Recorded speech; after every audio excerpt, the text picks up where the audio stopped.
Good evening and welcome back. I'm so glad you're here tonight. We are stepping into deep water to meet a creature that haunted some oft oldest stories we have. Leviathan.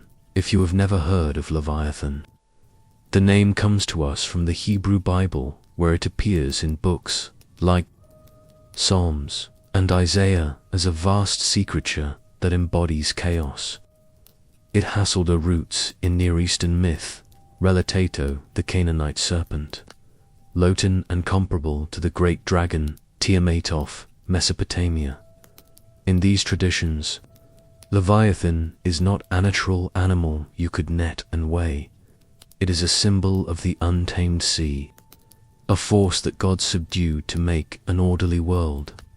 Later, readers tried to match it to real creatures such as crocodiles or whales, and modern imagination sometimes treats it like a prehistoric super predator. But for sentient world, Leviathan was a way Tartak about fear, power, creation, and the limits of human control. As always, I would love to know where in the world you are listening from, and what time it is for you. Whether you are winding down for the night or just curious about the oldest corners of myth, I am glad you are here. Now, let us begin. Before there were maps to soothe our fears and neat lines to contain your oceans, there was only the deep darkness lay upon the face of thoughters, and a silence as old as time listened for a word.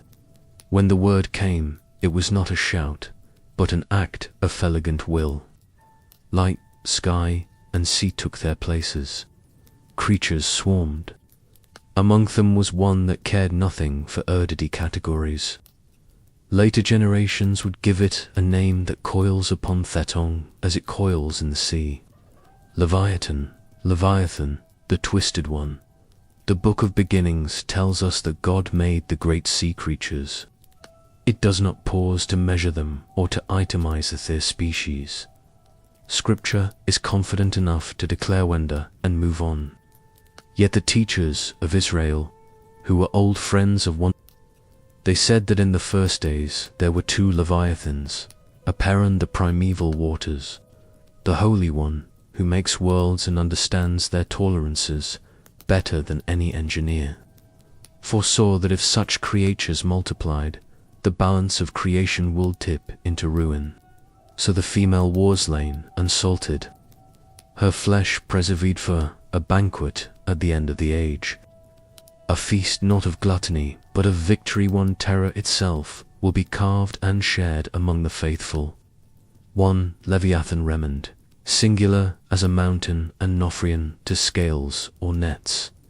If you wish to know what it looked like, imagine a serpent big enough to tie a bow around the horizon.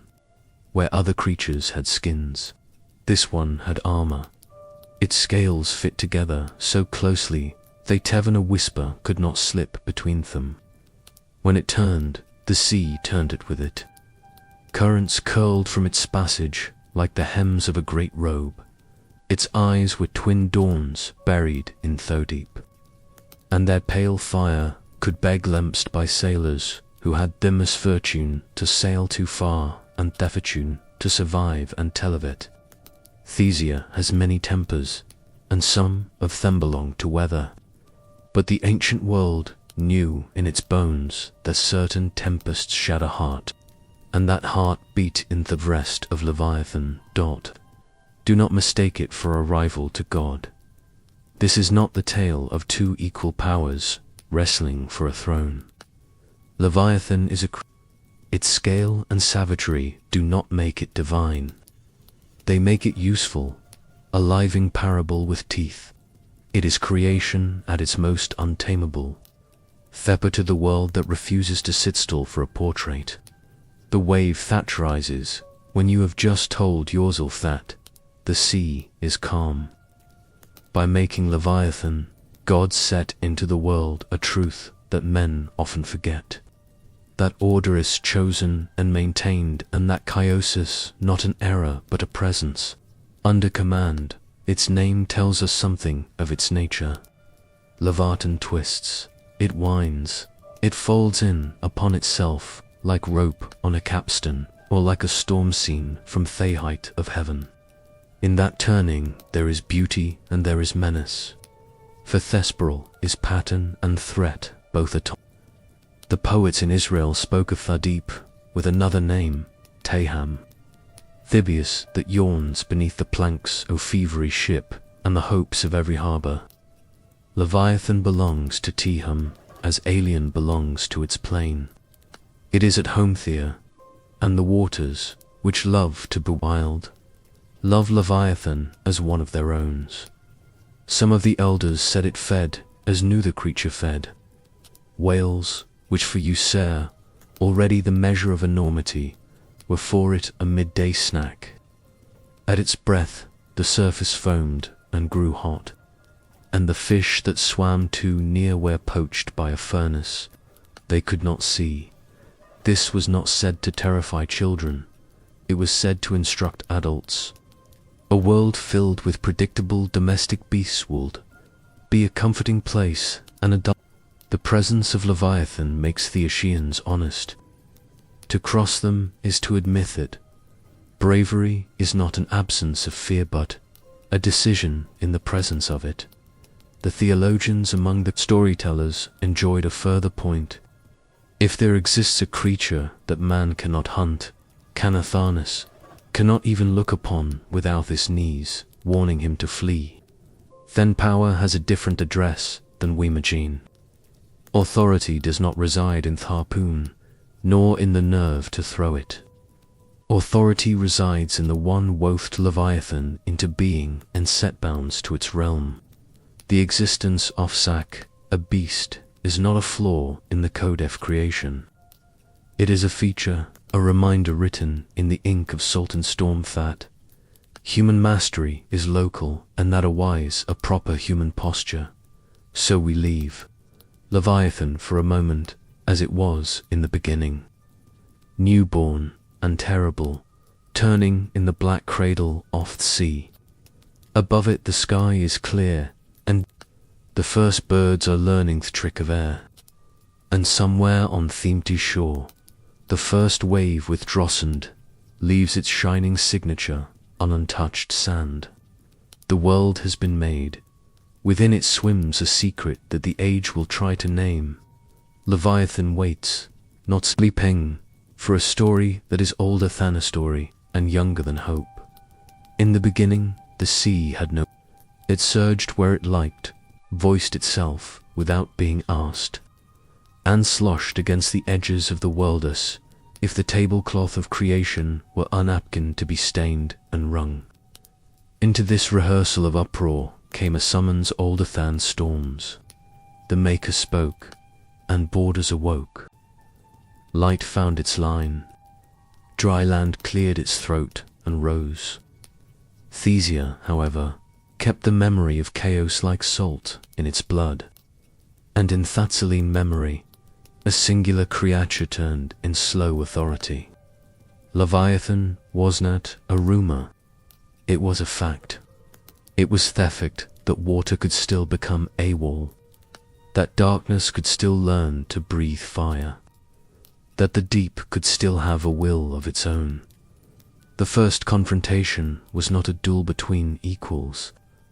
The ancient singers were adamant about that. In their songs, the Lord does not brandish a weapon out of fear. He brandishes it the way an artist lifts a brush, calm and certain of the design. Yet they did not shy from battle. They said the heads of Leviathan were broken, heads plural, as if the great serpent had braided itself into 7 crowns, and each one had a basilanced in turn. Imagine the scene not as a chaos of flailing, but as a terrible choreography. The sky holds its, the sea arches its back. The Maker steps to the edge of the water sand, lays down a line that the ocean must not cross. What does a divine sword look like when it meets a creature that swims in myth and heat and pressure? Do not think, think of decree. Think of a word sharp enough to cut a wave and leave 2 seas where there had been one. Prehistoric is spoken. The waters recoil. The coils of the serpents slip and snag. The white of the breakers becomes the white of bone and the white of surrender. Feminine heads fall like corrupt crowns, and the spray turns bright as glass. In the speech of poets, this is the moment when the ancient dragon is slain. In the speech of theologians, this is the establishment of sovereignty. Both saith same thing. The sea is told what Itis and Leviathan learns, that it is a creature and not a king. The battle is written into the map of the world. We can still read it. Look at a shoreline, any shoreline, the clean curve where water desires to wander and land refuses to move. Those are not antecedents of erosion. Those are the marks of the day when the ocean was given a room and a door. The old story says, the Lord shut in the sea with bars and set gates upon its tumult. Head-dressed to waves, the way a parent addresses a beloved child who will not sleep.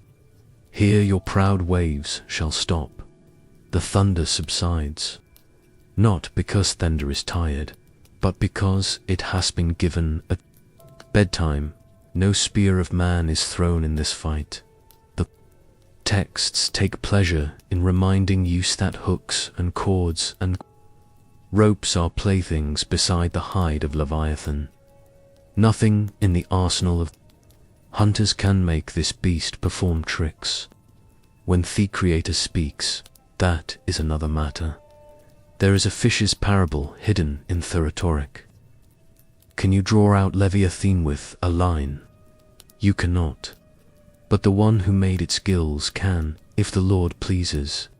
The mouth that kindles coals becomes a mouth that opens to a command. The ring passed through those jaws is not bronze. It is providence. The singers remembered more than they remembered distribution. The broken power of the serpent does not vanish into thin air. It becomes provisions for the wilderness. It becomes in one startling image food for desert wanderers, who will never see Thesia, but will taste its pacification. The image is strange and beautiful. What hands threatened to swallow the world iced and served to the hungry. Order is not only a wall against chaos. It is also a kitchen.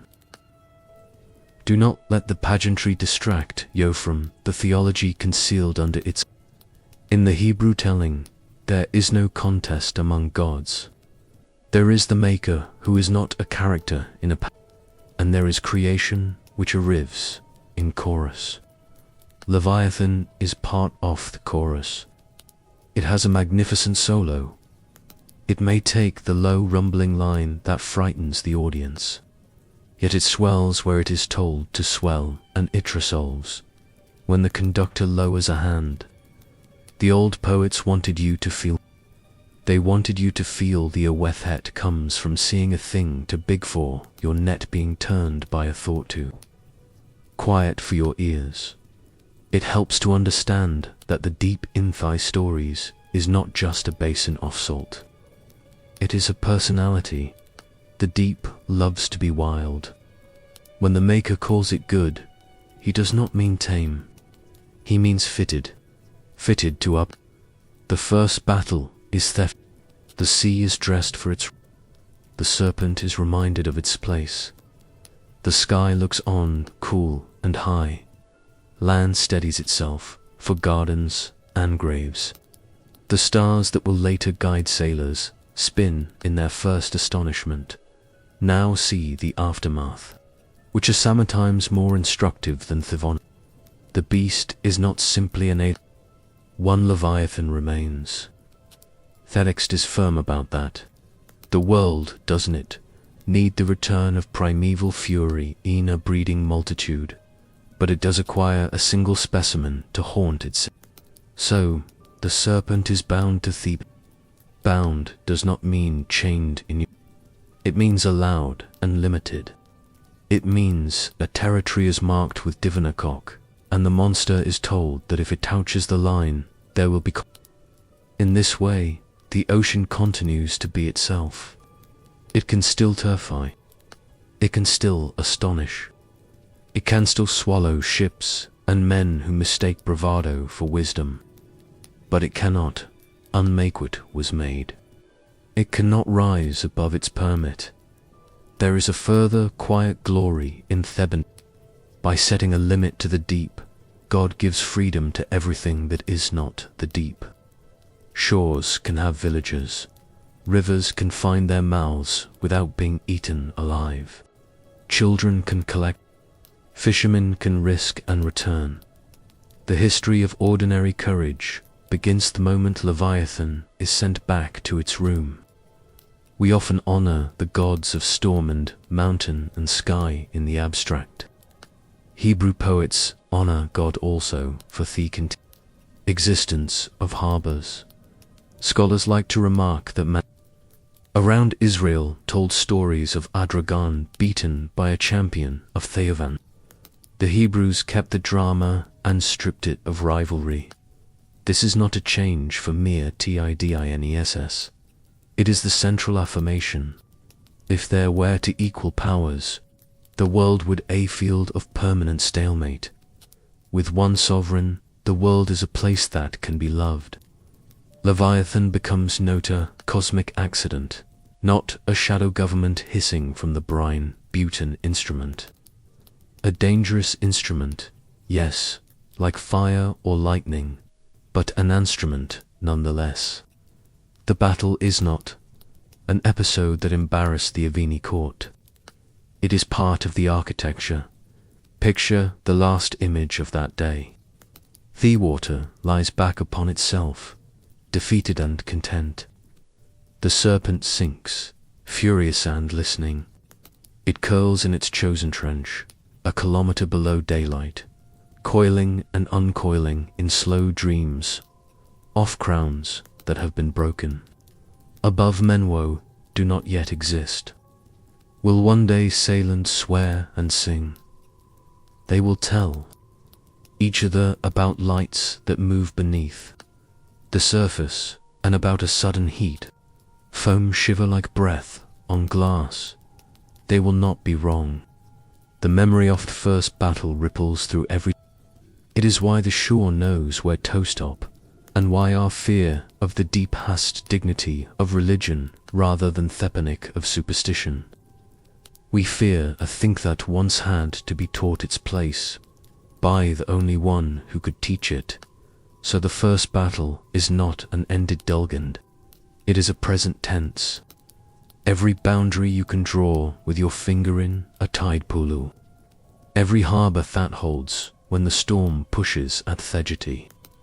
Every time a fisherman says aquiote prayer when the prow lifts and the horizon goes crooked. They are all footnotes to the moment when the sea met its match. Leviathan is still down there, not sleeping, waiting. The Macaris still above, no less near for Bingensen, and the line between them is still as bright as the first command. The sea keeps many books, and each wave speaks a different language. When people came to its edge to name what frightened them, the names changed from shore Tasha, but the shape beneath those names was strangely constant. In the Hebrew tongue, the word is Leviathan. A namathat tastes of salt and turns in themeth, the way a current turns around a head. In the speech of Israel's neighbors, there are other words that circle, the same silhouette in the deep. If you listen long enough, you begin to hear how the languages argue with Onenether and yet point to the same vast creature. A serpent whose coils can girdle a world and whose presence at the bottom of things makes the surface a little less secure than we pretend. Begin with the name given by the Potso. Israel, Leviathan Ate. It is a word that derives from a root, meaning to twist or to wind. You can almost see it while you say it. A rope coiling on a deck.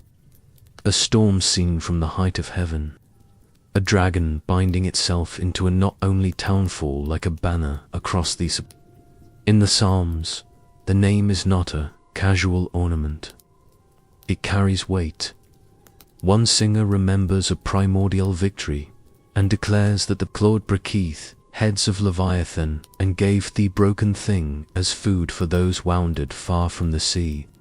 Another praises the Lord as the one who made Leviathan to frolic in the waters, which is a sentence that has made scholars and children smile for centuries because Ethbold's terror and playfulness side by side without apology. When Isaiah takes up the old name, he coins titles Thatchery, not decorative but diagnostic. He speaks of Leviathan, the fleeing serpent, and Leviathan, the twisting serpent, as if wants you to see both speed and torque, the two ways a snake makes its. And then he adds the phraseth dragon that is in the sea to Makesia. No one mistakes this for a dry land legend. Hebrew has other words that shine through the same glass. There is tannin, plural tanninim, a broad term for sea dragons and monstrous things that live where a net will not reach. There is Rahab, a poetic name for the sea as an embattled force, which later becomes a way to speak about arrogant empires that rage like a storm and go down like a sinking ship. There is the old undrescent term, the deep, the yawning place beneath every keel and every These are not aliases in Atadi dictionary. They are facets showing how the people of Israel understood Thesia and its sovereign in a way that was both like and unlike their neighbors, like, because every culture around Dacia drew the same dragon on the same map. Unlike, because in Israel, that dragon was always a creature and never a god. Now turn the listening ear eastward. Tuth's city-states that love to raise towers and write poetry on clay. On the coast of Canaan, there are tablets the color of old sand that speak a language the scholars call Ugaritic. In this tongue, a storm god battles a sea god with Anam that is simply simade personal. Thesia, God has servants, and among them is a dragon called Lighten. And sometimes the scribes write the words, in full dress, Ast fleeing serpent, and the twistings. They also call this serpent Theon of 7 heads. The resemblance to Isaiah's poetry is not an accident, off wind and tide. The Hebrews lived near these stories. As they lived near Thesia, they knew the cadence. They felt pull. They could read fine scription as well as the fishermen who carved their prayers into the wood of their boats. Yet when the old Hebrew poets borroweth music, they changed the key. In Thuga songs, the storm god comes into his kingship by wrestling with the sea. In the biblical songs, the Lord is a ready king. There is no electionite, no contest of cousins, only sovereignty from the first word. Forward, the borrowed phrases become trophies. The fleeing serpent and the twisting serpent are not rival divine. Households they are in the Hebrew version. Theatrophies of the one who set the boundary between wave and shore, where the Canaanite tale presents a struggle that secures a throne. The Israelite tale presents a proclamation that announces a throne already secured. The dragon is not reincarnated, divine. It is an actor who can be kilodant, preserved and fed out in rations. Tuthed desert poor, beyond Canaan. There are long rivers that empty their myths into the Samasi. Mesopotamian poets spoke of a goddess, who was also the salt site self. She bore a brood of monsters. The sky-splitting hero slew her and used her body to fashion the world. If you read those lines beside the Hebrew account, you will feel the familiar resemblance, and then the resemblance lies in the image of a monster associated with Thesia and the beginnings of things. Theodistance lies in the message. In the Babylonian poem, the world is built upon a corpse. In the Hebrew poems, the world is called good, without remainder. There is no divine cadaver holding up the firmament. There is only a teeming off life under blessing. And if a corpse appears at the end of time, it is the corpse of Leviathan served at a feast that is a sacrament of peace. The Hebrews know the old mythic grammar, but they write their theology in a new tense. The Greek-speaking world that sails the blue water to the west also loved the sea. Their word is keto. It shows its teeth in tragedies and in carving some temple stones. It is the beast that threatens heroes and princesses, and gives the poets an opportunity for the braver entrance of a rescuer whose Temingus excellent and whose sword is clean. In Greek hands, the sea monster is an occasion for adventure. In Hebrew hands, it is an occasion for theology and forcedom. The difference is not a judgment in the quality of Greek stories. It is a recognition that the Hebrew storytellers say not after applause when they make Leviathan coil and glitter on the page. They are after a truth that the heart must learn, the way a sailor learns the feel of a keel in a cross. Current tour to see how Israel stored this knowledge in its language. Look carefully at the way the poets pair names. Leviathan has a land-bound brother named Behemoth in later Jewish imagination, and a sky-bound counter called Ziz, a bird so wide that its wings are like tents for towns. These three together make a menagerie of filaments, sea, land, and sky, brought into vivid focus by monsters that no farmer or fisherman or archer could ever manage. The names are not pulled from thin air. They are drawn from the textures of the scriptures, where Leviathan rises when Job needs to learn humility, where Behemoth grazes like an axe made colossal by mythic magnification, and where the birds of heaven give a scale to the vault that cannot be measured by masonry. Together they remind the reader that the world is more than human convenience. It is a theatre of the divine, and in that theatre there are characters who will never bow to any applause less than that of their author. Return for a moment to the Hebrew usages and notice the finesse.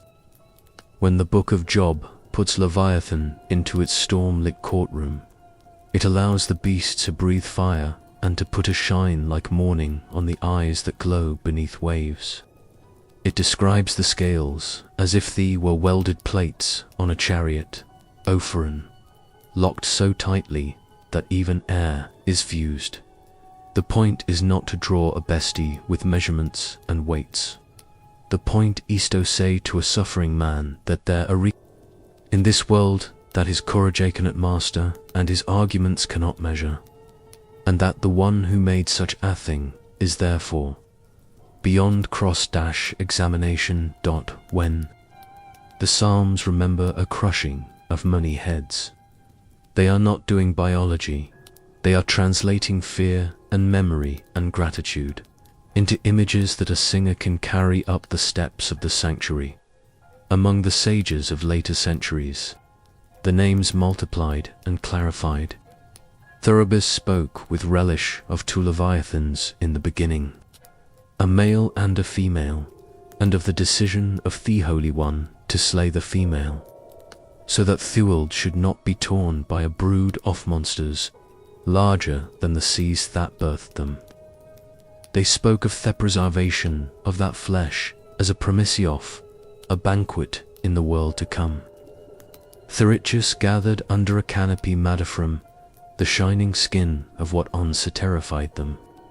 The names of Leviathan, Behemoth, and Ziz became a way to speak about the fullness of creation and its final reconciliation. The talk is sexuberant and learned, and in every Linethor is a subtle reminder. The monsters belong to God. Their names are held on the divine registry. There is a way to read all this Thatans, every alias, into a taxonomic. That way leads to dust. Thebator Way listens for the music of the names. Leviathan is the fear that has a face and a coil. Tannin is the category that says, the world contains categories. We catalog Rahab is the beautiful. Insults flung a tempiers that imagine themselves. See author beyond, the decree of the Lord Tahome is the solemn word that says there is always a depth beneath whatever you think is bottom. Lighten is the name Yahweh when you are standing on a foreign strand and you feel the same shiver of recognition. The dragon of many names, Esau map of human awe. The Hebrew decisionto call that awe toward God rather than away from God is the central difference of that. All the philology in the world cannot substitute for. You can stand on a quay and watch a fisherman from the island stares at the glittering backs of wave sand, calls their tantrum by a name his grandfather used and his grandfather boffer him. A sailor from the south repeats a prayer that keeps the Samahitham as the prayers burned into clay in an age before letters were written on papyrus and bound with linen. A priest from Jerusalem sings a psalm in which Lord makes Leviathan for sport. None Yephtham could sit in a room and agree on a single word for the thing they fear and love. All of them would nod. If you said there is a monster in the water, and only the Maker tells it where to turn. Names are boats. They carry us out and back again. But the sea remains. The seamed Leviathan remains. The thing that makes the sea more than a resource and more than a route. It makes it as a CR amant. There is a further beauty in the Hebrew choice of names, and it has to do with how sound behaves. Leviathan is a word that begins with a liquid consonant that slides, like water, then tightens in the middle, as if the mouth had met a ridge off scales, then opens out again, toward an ending that is almost a sigh. Tanninus all teeth at the start, and then anazole, that hums like wind in a shell. Rahab is thunder in the throat. That breaks upon the soft coast of the final consent. Tahome starts with ashol and consonant, and then drops you throw a vowel into an abyss. The names say poems before they are entries in a they imitate what they signify.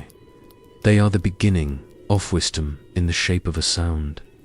You will notice that in Hebrew there is neva, an invitation to worship Thedragon of the sea. This is where theodistance from the neighbors grouse dramatic.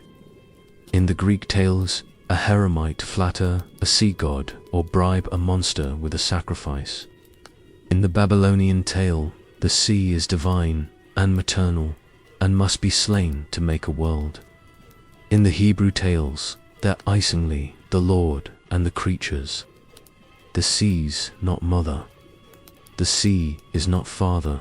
The sea is a scene. It is grand. It is beloved. It is stepless, where Leviathan plays, and where human beings learn both fear and trust. The names are not amulets. They remind us that the first duty of a creature is not to be brave, but to remember who is in charge of Thetid. Scholars who spend their days in cool rooms with shelves of dictionaries, like to point out that even within scripture, the use of these names carries layers. In one psalm, Leviathan is a vanquished word trophy. In another, it is a pet in the hands of a majestic ruler who takes delight in watching his creation move. In Job, it is the unanswerable, that which makes the questioner swallow his. In Isaiah, it is a future target, a serpent whose remaining power will one day be taken away for good.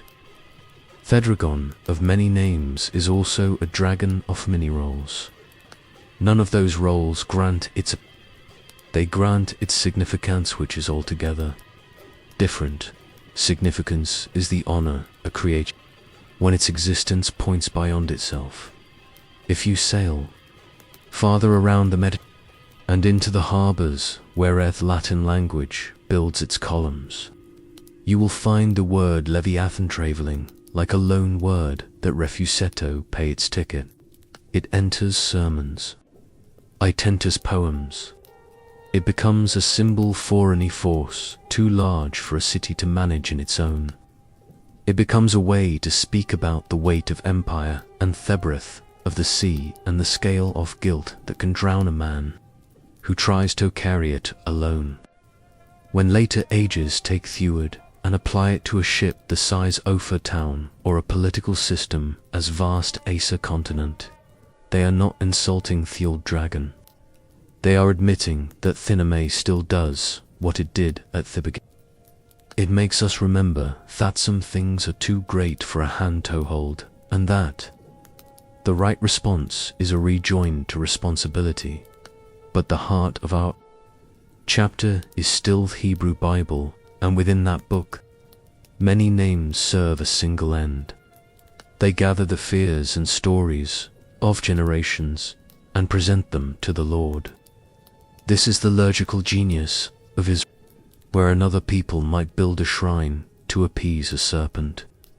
Israel builds a song to praise the one who tells the serpent where to sleep. Where another people might carve the dragon into the keep of a city and ask for mercy, Israel carves the dragon into Absam and asks for wisdom. The Nama serve because the prayers were in. The sea kept its borders. The shore kept its villages. The monsters that haunted the edges kept to the people remembered. They said names in gratitude and in warning ourselves to say, do not forget the scale of the world. And do not forget who holds scales in balance.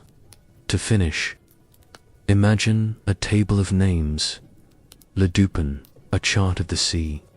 In one corner is Leviathan, the coil and the crown of the deep. In another is Tannan, the category that catches every dim shape that slides past the lantern of a fisherman. In a third is Rahab, the proud sea, given a personality so Fatse's prophets may scold it into humility when they are really speaking about the pride of kings. Beneath them all is Tehum, not a monster, but the theatre in which monsters feel at home. Around Theges are the names of cousins and cognates from other tongues. Lean in, the coastal north. The serpents of 7 heads whispered to be companions of Thesia, the ancient goddess of salt water, remembered by the rivers far too the Greek Ketos, whose bulk give Acheros something to do. The chart is scroded, yet there is a calm at its center. The calm has a single name. Itis, the name of the one who said to thwart us here. And no farther. Names matter because they teach a kind of seeing. If you can say Leviathan, you have already confessed that there are things in the world that exceed you, and that you do not need to be God in order to live well among them. If you can say Tannanim, you can grant that the sea has its own catalogue that will never fit inside your books. If you can say Rahab, you can learn to spot the swagger of empires and to predict their drownings. If you can say Day, you can look into a dark place without imagining that darkness is a god. The dragon of many names is a lesson in humility taught in the language of wonder. So the sea speaks and the nations answer with their words and stories. The Hebrews answer with their songs. And Leviathan, hearing itself named in so many ways, turns beneath the waves. Asif listening, as if amused. As if amused that we should imagine that giving a thing a name is the same as putting a ring in its jaw. It is not. The ring belongs to God. The names belong to us, and they are enough to keep us honest, to keep the shoreline clear in Iramad, and to keep the ore that brings wisdom alive in the mind. The sailors who made their living on Thegrit Sea learned early that fear is part of a proper outfit as necessary as rope or sail.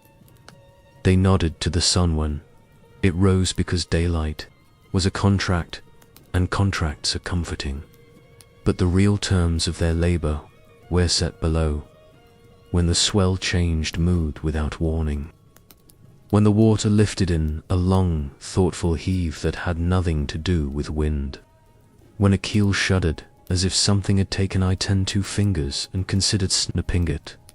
The men at the oars did not argue with the weather. They remembered the name that lived in the black water. Anthe worked with a hush that had devotion in it. The sea was a temple without walls, and terror was part of its liturgy. Every coast had its way of telling some story. On the quays of Japa, the fishermen swore that there were Daishwan. The water turned to glass, and yet somewhere beneath that calm, a body passed that turned the heart to crushed shell. In the harbors of Tai, men who had seen more voyages than teeth said that sometimes the dawn rose from underwater, two small suns glimmering and sliding like coins beneath a curtain. Those wereth eyes, they said, the old eyes that kept their own time. In little Phoenician coves, the boys were warned to keep their hands out of the tide pools. Not because of crabs, but because even the smallest pool remembered home it served, and might drag a finger farther than its owner intended. Sailors are generous with invention, but this was not invention.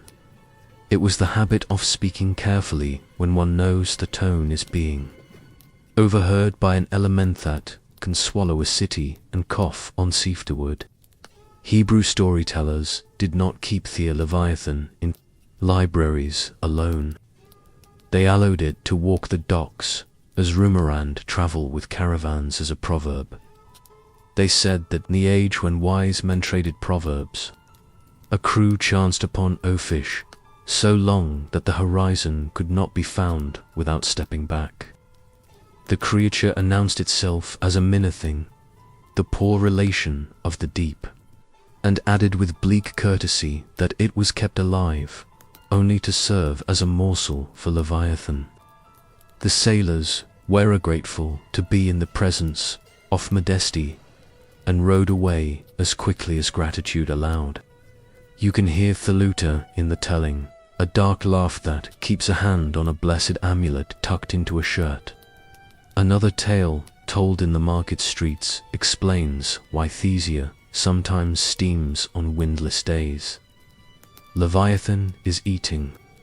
Its breath is hot, so hot that the waters boil like a pothot has been set over a cook fire. Itis wise, added the storyteller, not to tempt the appetite of a creature that counts whales as small fish, and takes its pleasure in making the deep white with heat. There were older sailors who insisted the water did not merely boil. They claimed that when Leviathan rose to breathe, the ocean itself breathed with it, that an entire line of sea lifted and fell in a single long sigh. And Thattel, the smaller beings, felt their organ shiver. One man said he saw a slick of silver air riding the surface unthoughted, a shore of fish, until Hoindus, that he was looking at tubbles from the throat of a thing fat could swallow a fleet and feel peculiar. He had a way of ending thirstery that pleased children and made men take a drink. I decided to grow old on land, he would say. Then he would look at the sea as if daring it to be offended. Sailors are not sages alone. They are engineers who improvise with wood in a moving world. To them, Leviathan was no to philosophy. It was a schedule. You set out before dawn because dawn is the hour of distracted monsters. You watched Thaline, where green water becomes blue with concentration of a priest. Passing our hard verse, because that line can be a boundary drawn by the thrill of a passing body. You learn to read wakesand currents as if they were the curlsof, a language that does not love bang translated. If a wake ran straight when there was no wind, you turned your head until you could no longer see it. You did not speak a name until land was in sight. You certainly did not boast. Thesia has a way of making very personal arrangements with those who boast. The literature of the deep grows bold in the mouths of those who have returned in the courts of sages. The tales pick it up commentary as a ship picks up barnacles. Teachers with the salt not yet washed from their beards told of a day when a crew found what seemed to be an island in a strait where no chart admitted an island. It had sand. It had They lit a fire to heat a pot. When the pot began to sing, the island began to roll, and the men scrambled forth boat and pulled at the oars with the energy of newly devout men. The Iceland submerged, and the sea shrugged, as if Ith had forgotten that it had ever been a place to stand. That day, said the travelling rabbi, we learned that Island scan blink. The learned in the room smiled at the hyperbole and did not correct it. They knew that some truths are best carried in a jest that never quite stops being serious. Among the most cherished scraps of lore with those that, brushed against the sacred text sand, came away warm. There is the story told with a wink that Jonah did not consent to his fish at once because Thyphus Moor that gaped beneath him belonged to Leviathan. The great beast, it is said, had been waiting for Thepraphet with an appetite sharpened by a diet of smaller whales, and would have snapped him up like a sweet, providentially, a respectable fish maybe with its mouth open. And Jonah, Hoas, never a fool for long, chose Thescond option. He spent his appointed days composing prayer and patience, in thought, respectable belly, and yielded Thesia monster to a future menu. The point of the story is not comedy.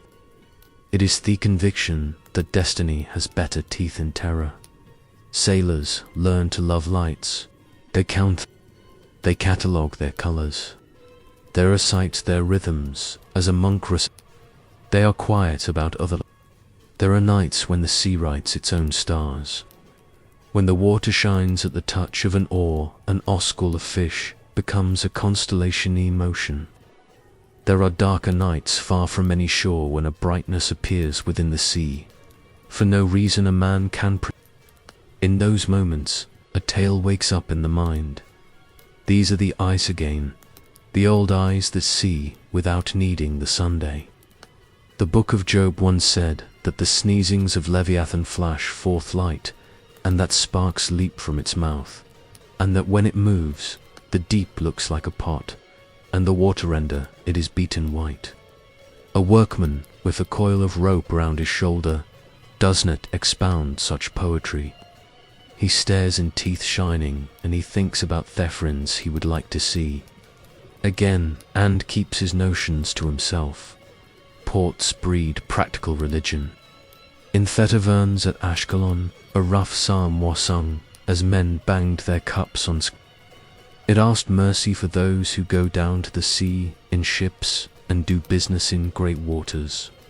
It remembered that God lifts waves until they are walls, and brings them down until a man thinks his skull will crack with the change. It said the sea is a test of prayer, because only prayer can find the harbour when the compass is confused. That psalm knows Leviathan without knowing it. It knows the violence in the water, and it knows that the one who planted this violence as a warning also provides ladders out of it.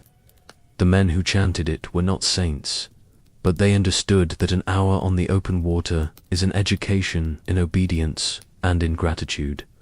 As maps became more ambitious, they began to decorate their own ignorance. A cart is an expression of hope. To draw a line is to assert that a line existent will be there again tomorrow. In the margins, where there were no lines yet, the artists painted coils and crowns. They pretended to know the posture of thing that might be found there. No one was fooled. The coils were a confession that beyond the known there are old obligations. The sea does not sign our papers. We seen hers. She allows us to pass. She may not. Either way, the decision is recorded deep where ink cannot go.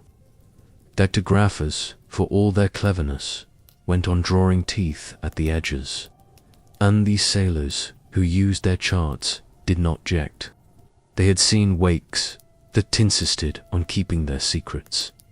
There is no society of the sea that does not pour a little drink into the water before the first cast of the net, or tear token into the rigging, or nail Asmel charm into the mast above head height, where the ordinary robber cannot reach it.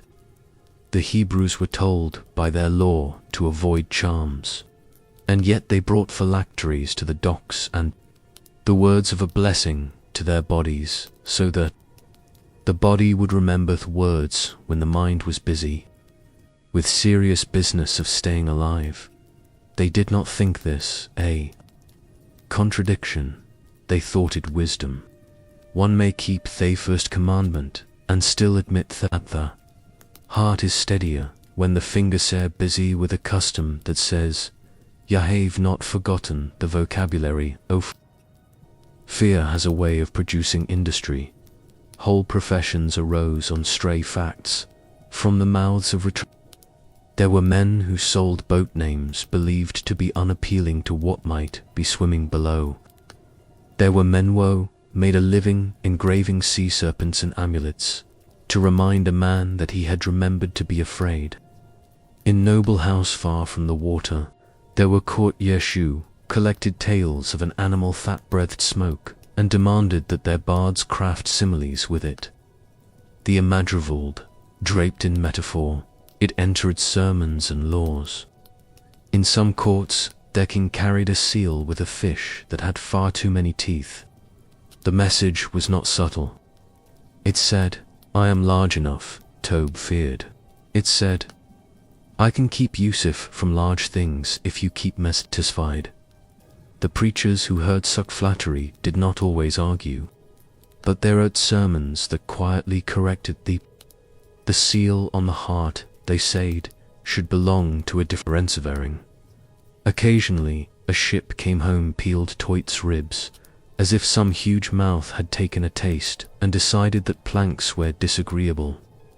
A captain whose beard had gone white in a single week said that his crew had watched a ridge risen up the water for so long that they began to call it by pet names. The ridge broke the surface and became a long rolling back, unlike any whale they had ever seen. They turned the ship about and discovered that turning has no value if the sea would prefer you to go the other way. The back folded and a spray of warm breath blew across the deck, and a boy lost his. The ship groaned and shivered as if embarrassed to be at the center of so much attention. Then the beast moved away with the idle grace of a nobleman refusing an inferior meal. When men speak of miracles, they usually mean that they were spared and cannot account for it. The tellers did not forget the curious line in the Psalms that says, "God made Leviathan to play." They told it as consolation when terror had worn a The most dreadful thing you can imagine was made for play. Not for murder, not for sport that you would kill blood sport for play. The sea has its festivals. The deep has its ballet. No one is invited that breathes air. We observe and we shiver. It is enough. If Maker delights in the curling of his most dangerous fish, if there eye slaughter in heaven when a coil becomes a graceful loop, and the loop becomes a leap that no eye has seen, then perhaps the point is not that we are menaced. Perhaps the point is that joy exists. We cannot live and does not require our applause.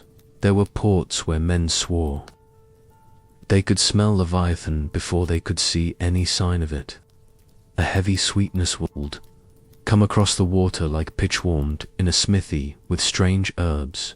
It would make the throat tight and dry the tongue. On such days, the boats did not untie.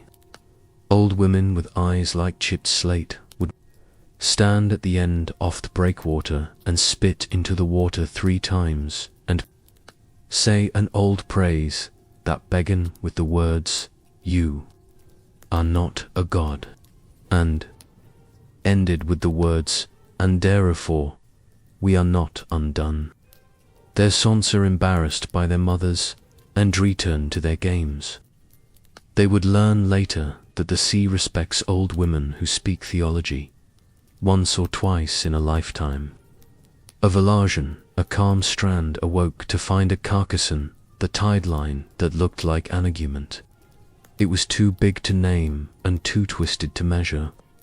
Men stood and counted vertebrae until numbers felt like a pastime for children. Air that ought to have been fresh stank of victory turned to ash. The kin offerists came with knives to see iPhone.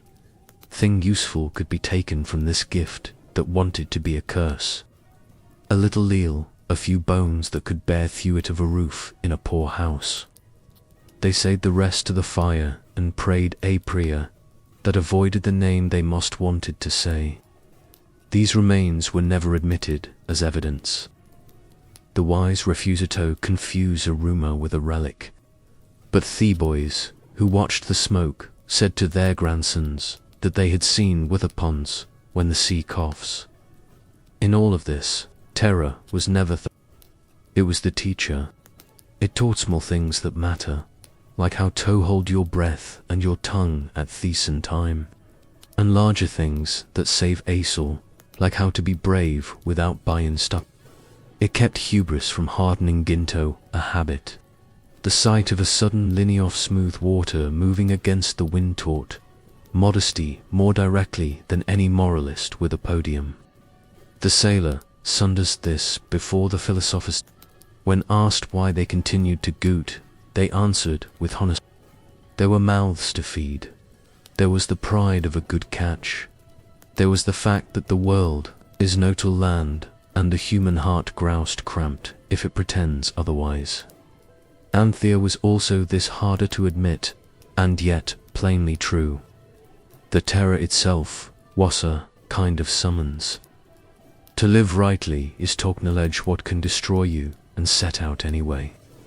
With reverence, so the old world kept its tales and its scareful practices. Nets were thrown with a blessing. Sails were reefed with absam, half-spoken between teeth. Charts were kissed in the corner before they were folded along the crease.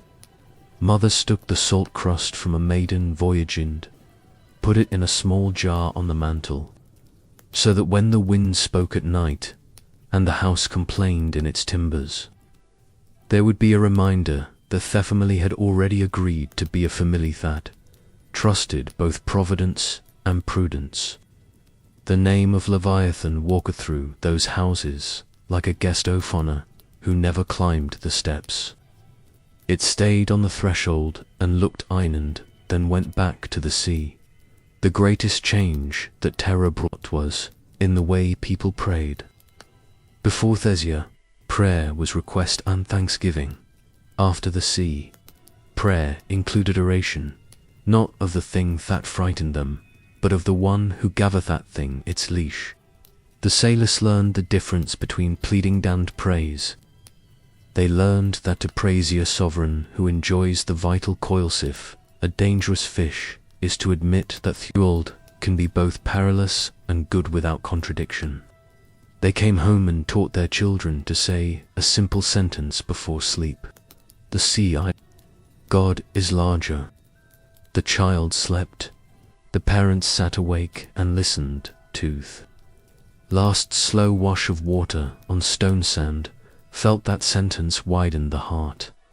By the time the next generation took Thotilas, the stories had hardened into wisdom. The deep is living, it remembers. It is not a place where men's hold act like owners. Remember Thene, that lives under the keel and do not speak it carelessly. Remember Theon, who holds that name and speak his name always with clean hands. Put sea boat out gladly. Pull her in humbly.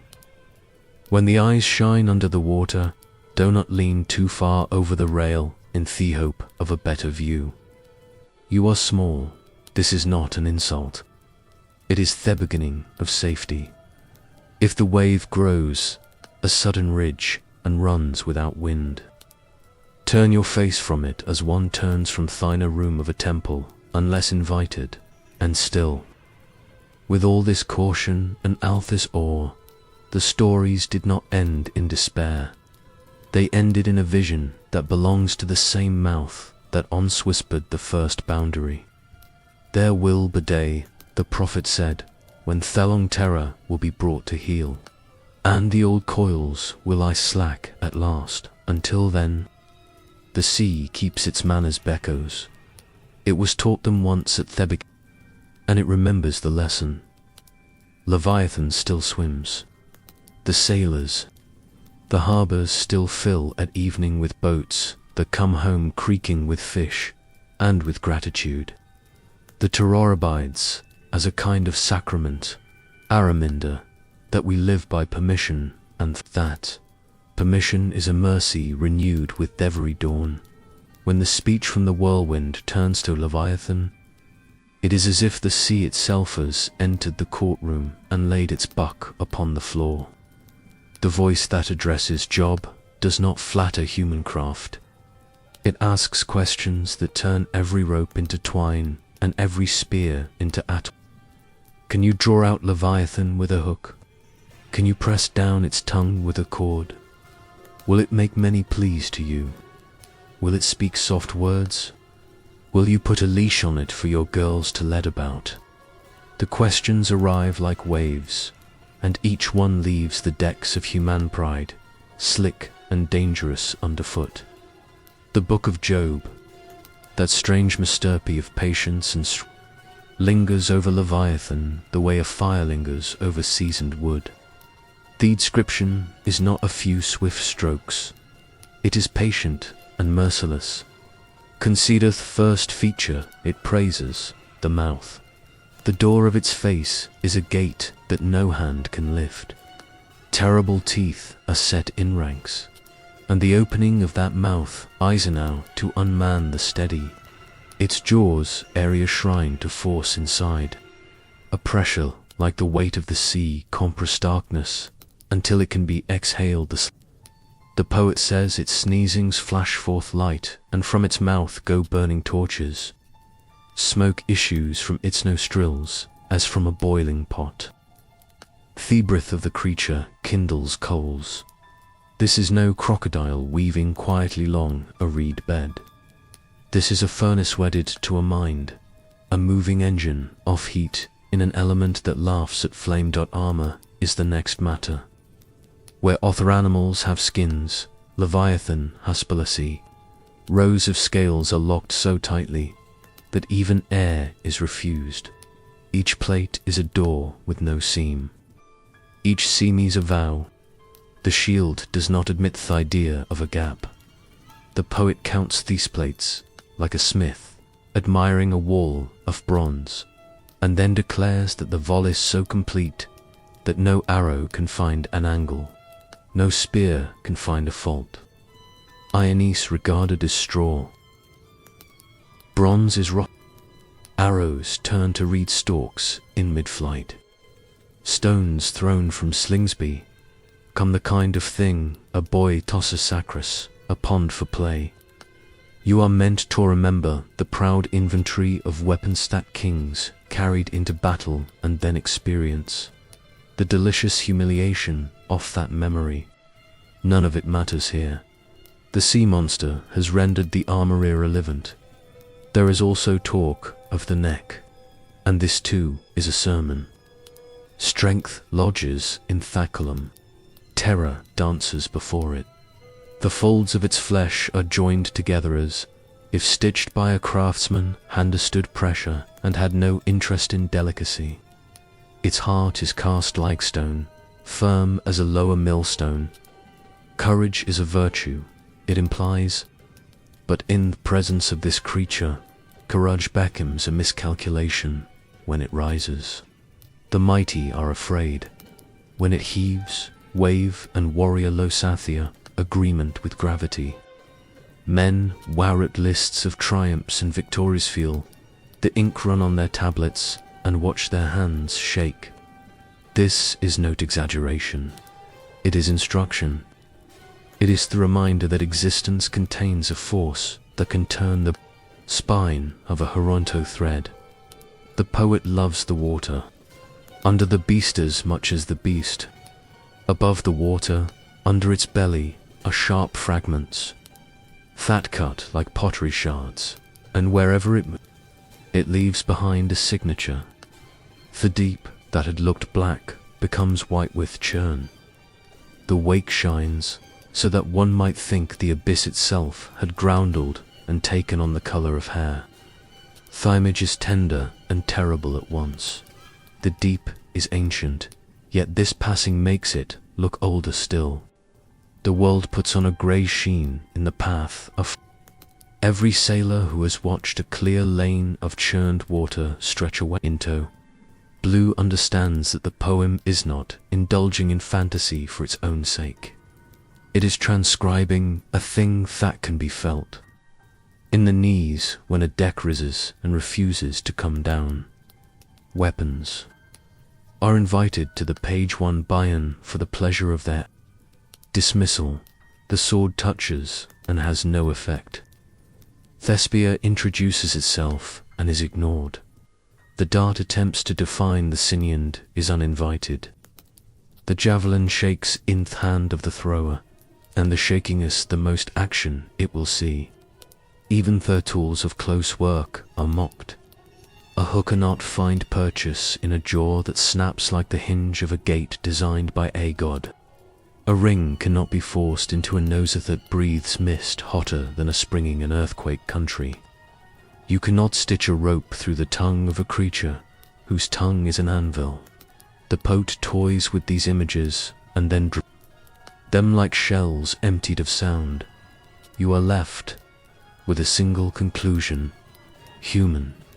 Technique ends at the shore of this reality. There is a passage that delights the cruel humor of a certain kind of reader and instructs the pious more. Gently will you take Leviathan as a servant forever? Will you play with it as with abbot? Will you tie it for your maidens?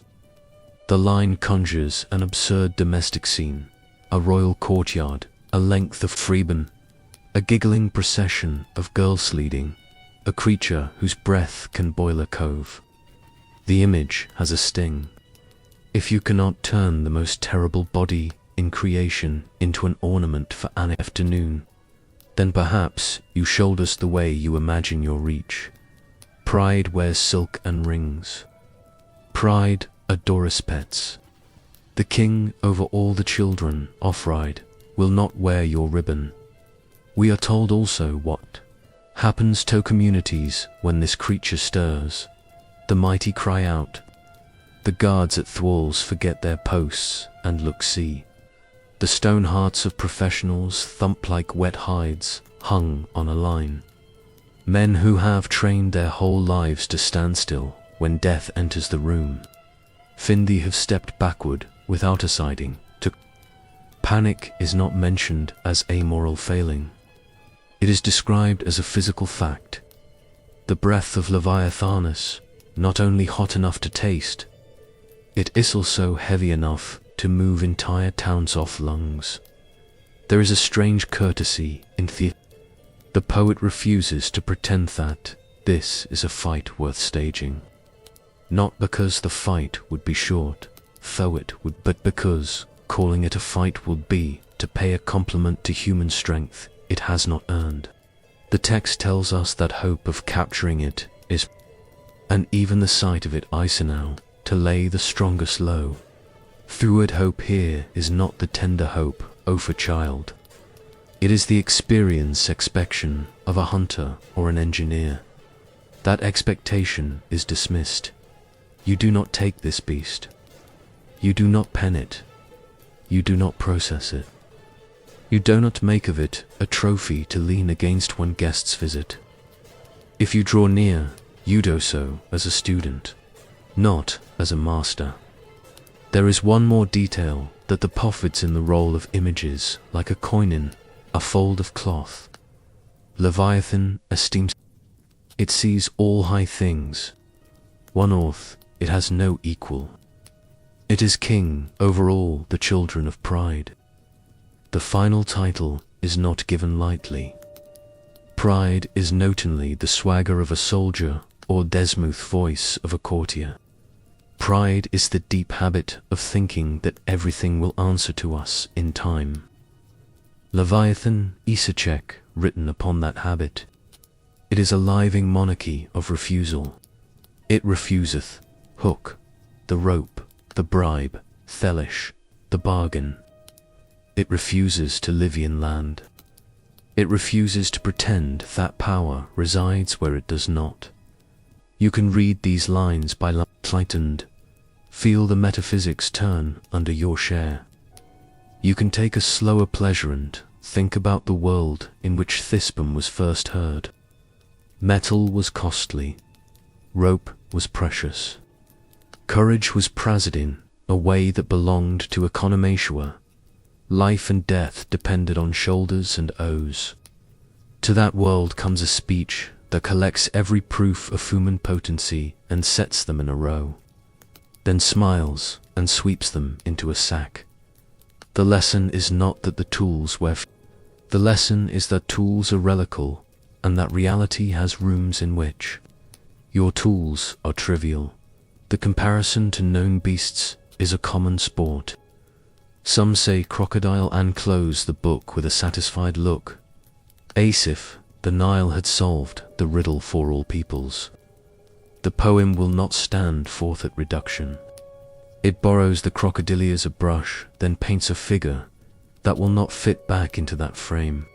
Fire from the mouth, smoke from the nostrils, a wake that whitens great waters, animal that makes iron and bronze a spirit that looks upon their proud as if they were reeds in a marsh. The crocodile is fierce. Leviathan is a theatre of divine rhetoric. To shrink the latter into the former is to mistake astronomy for a candle. The older wisdom literature loved lists. The speech to Job collects the lists and inverts them. Consider a catalogue of hunting techniques. Hook, line, net, spear, harpoon, noose. Each has a logic and a history of triumphs. Each has a song in a family line about the day it made a man into a legend. Then listen to his voice that says, "Try your tricks and watch how the sea remains unmoved." The list becomes a litany of defeats, and the defeats become a liturgy of a different kind of knowledge.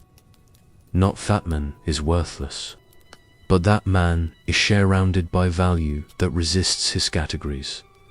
The poetry also plays with spectacle in its path. You see a gleaming track. One might think the deep had grown hory. One might. The line allows you to feel the double mind of the witness. On the one hand, this is the natural effect of heat and churn on water. On the other hand, an old mind that has known terrorses, an omen. The deep looks aged by a single passage. The world can be made to appear frail in an instant by the movement of something older, stronger, and entirely itself. A modern listener might reach for chemistry, the poetry cheese for reverence. If you need one final demonstration of the way Leviathan stands beyond Mobrule, think of the crowd. Imagine a host of hunters. They speak among themselves about cordage and points and barbs, and how many hands it will take to hold Thalion fast when the first pull comes. They laugh the way men laugh when they are trying to make a thing smaller, bespeaking loudly. Then picture the first a ridge of water becomes a back. A back becomes a tower of throat. The tower opens. The color of the sea, the smell of a kill passes across the bows. The world rearrange itself around a fact. The crowd, sesto be a crowd. It becomes a congregation. The sermon is brief. You cannot, the dismissal is kinder than it sounds. Go home. All this might seem like pageantry, mounted for the sake of scaring a goodman into silence. It is not that. Theatre is not a prank. It is an instrument tuned to a key that the human shape must learn if it is to live ATPs inside a creation it did note. Leviathan holds the note. Them men with spears and nets are wise when they learn to listen. The sage is wise when he allows his sentences to shorten in the presence of the long body. That rises and falls like the breath of the world. So stand with Job at the edge of speech. Here the questions arrive like surf and fall back into foam. Look out over the wrinkled back of the deep and consider a creature whose every feature has been described not to invite your hunt but toned it before it starts. No bargain, no liash, no hook, no name that you can pronounce as ownership. Only a presence that fills the page until the page is a and you are a figure, stimula now, to love the shore because it saves you from the sea. There is a moment in the book of Job when words become weather. The courtroom of complaint is still there. The benches of grief and the railing where petitions are set down. But something shifts behind the scenery. A wind arrives thetis, more than wind. The voice that speaks out of it does not explain the arithmetic of suffering. It rearranges furniture of thought. It asks questions, not the kind that wait for attity answer. The kind that invite a man to look up and find that the sky is larger than he remembered. Have you commanded the morning since your days? Have the storehouses of the snow been open to you? The questions roll like surf until Job is standing on Aprovate shore where the deep breathes, and he is very small and very awake. Only then comes the creature that turns all bravery to chalk. Behemoth lumber-strew as a prelude, a vastness of land and muscle that dines on grass and cannot be frightened by rivers that fling themselves at him in spate. But lesson is not about herbivores. Felison arrives when the sea stands up in a body and the divine voice says a name without saying it. Can you pull the king off the deep to the surface with a hook? Can you make treaties with a power that does not know your language? Thy interrogation is merciless and kind in the same breath. It does not crush Job, it relocates him. He has been arguing as if the world could be folded into a brief. The whirlwind will have none of. The world is not a brief. It is a theatre where a dragon swims at the pleasure of its author. What humbles Job is not humiliation. It is revelation. He has shown what it means to be a creature in a creation that contains Leviathan. Not a petuniverse, not a safe terrarium where a nothing larger than a cricket is. A real world where the sea still remembers the old swagger and Musteb told where to stop, and where a single beast embodies the truth. Thartha are corners of existence that will never submit to human handling. The change in Job is audible. Once he spoke from the ash heap with a fire that matched his pain. Now his sentences have learned to kneel. I had heard of you bathe hearing of the ear, he says at the end, but now my eye sees you. The seeing is not a vision of shining halls. It is sight of order, holding in the presence of something that by all right shall undo it. He has seen Leviathan by the light of a voice, and has discovered that is a better instrument than accusation. There is a temptation to call the spachar divine display of power for its own sake. The temptation should be resisted.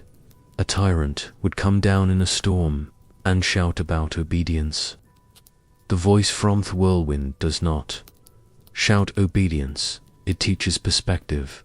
The catalogue of marvels from mountain goats to constellations is not a list of trophies. It is a reading lesson. Job is being taught how to read the world of Scripture.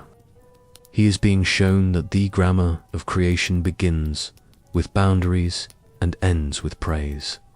Leviathan is part of that grammar. It is the letter that means there is more here in use and more here than fairness measured by our scales.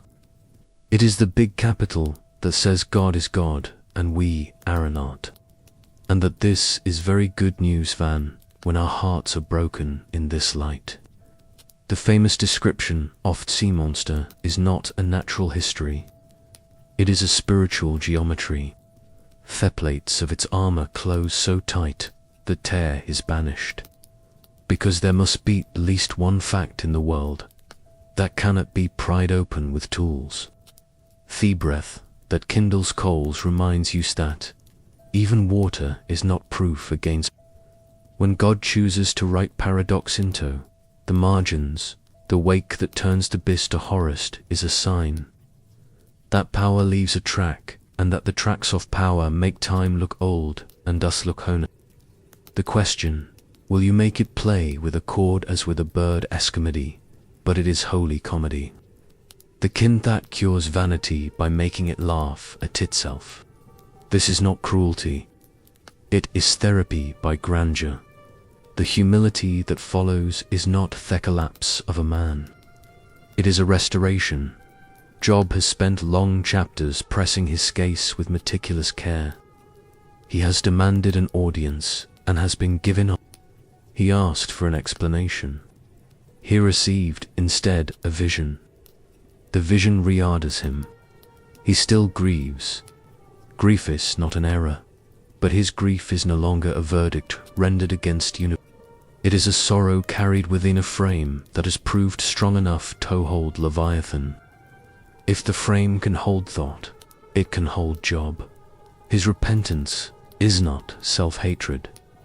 It is the recognition that he has spoken about things too wonderful for him, which is another way of saying that his words were not large enough for the room he was in.